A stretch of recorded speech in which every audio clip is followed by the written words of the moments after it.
macho nimeona watu wengi wamefilisiwa sababu ya mikopo, kausha damu. Ndoa nyingi zavunjika sababu ya mikopo. Mmoja alikopa bila mwenzake kujua. Ukiacha hela ya nyama, watoto wanalishwa tembele sababu ya mikopo, kausha damu. Wapo wengine wamekimbia miji yao, wapo wengine wameishia jela, wapo wengine wamekimbia miji yao, wapo wengine wameishia jela. Wewe wacha na mikopo mingi ya kila aina, lakini kausha damu ni hatari sana. Kuna mikopo mingi ya kila aina, lakini kausha damu ni hatari sana.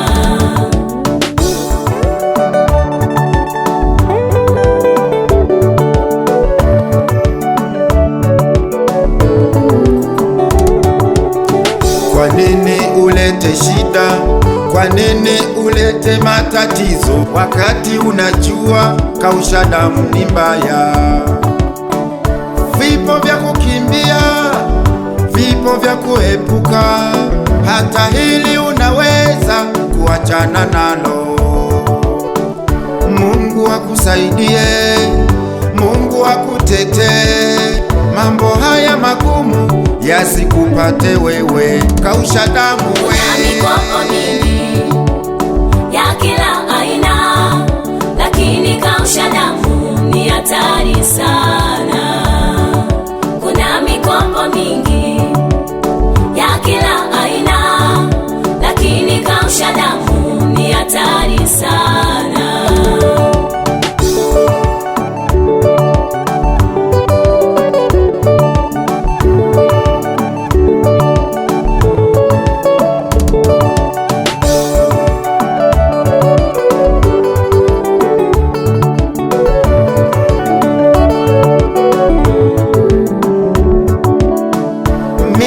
Sikatazi kukopa kausha damu, lakini uyatambue madhara yake.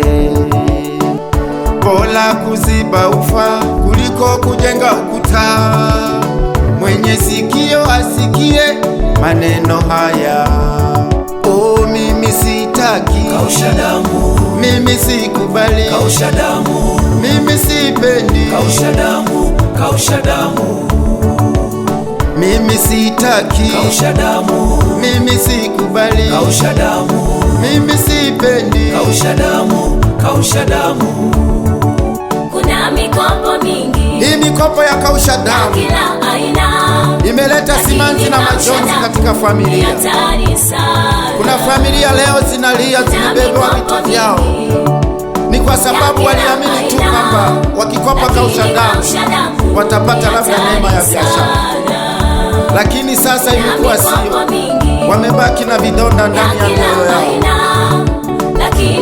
Mungu wasaidie watu wako, niwapa hekima na maarifa ili wayatumie, lakini leo wanaangamia ni kwa sababu maarifa walikosa.